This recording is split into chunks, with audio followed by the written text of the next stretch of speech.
ოკუპაციის შესახებ კანონი.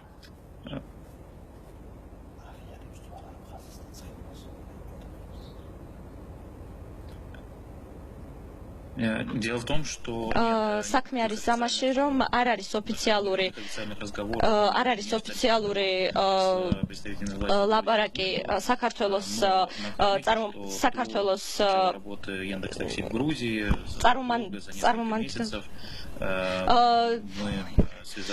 ჩვენ დიდი თვეების წინააღმდეგ საქართველოს ძალიან დაწვრილებით შევისწავლეთ საქართველოს კანონებს და კარტად შევისწავლეთ და დაწყების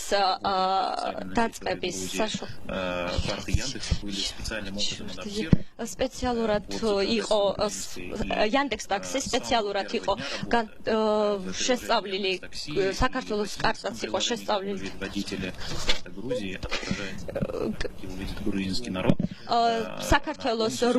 საქართველოს რუკა ზუსტად ისე არის აღნიშნული როგორც ქართულ ხალხს უნდა რომ ნახოს.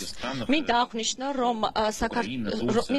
რომ Яндекс Taxi არის ძალიან ბევრ ქვეყანაში როგორც უკრაინა, ტურცია და დანარჩენ ბევრ ქვეყანაში და Яндекс Taxi ძირითადად რა თქმა უნდა თავის კანონებს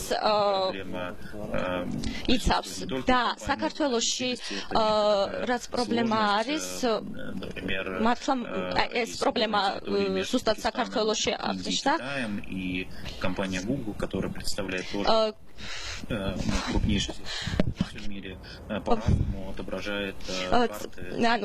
Яндекс Taxi სხვადასხვანაირად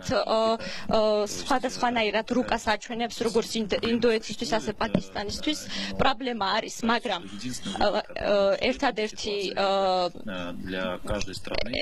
ერთადერთი გამოსვლა არის, რომ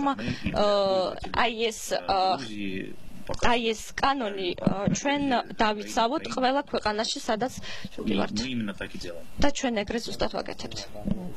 კიდე ერთი კითხვა და უნდა დავამშვიდობთ ბატონ ტიგრანს. პირადად მას რა პოზიცია აქვს? აფხაზეთი და სამაჩაბლო საქართველოს ტერიტორიებია?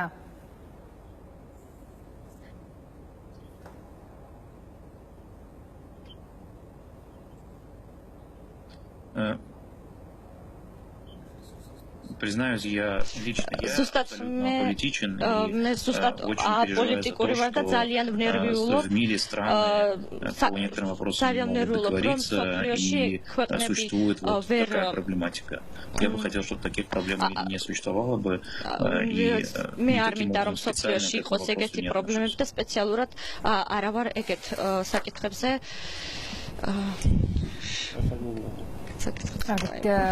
მადლობა ბატონ ტიგრანს, არ ვიცი რა გაიგო ჩვენმა მაყურებელმა ბოდიშ ვხდი გარკვეული ხარვეზისთვის. ეს ტიგრან ხუდავერდიანი იყო Яндекс Taxi-ის გენერალური დირექტორი. მოკლედ ჩვენ სტუდიის სტუმრებთან ვაგრძელებთ საუბარს. ბატონ გიორგი, რა ნაბიჯი უნდა გადადგას ხელისუფლებამ? მოდით კონკრეტულად დავსვათ აი ამ კონკრეტულ საკითხთან მიმართ.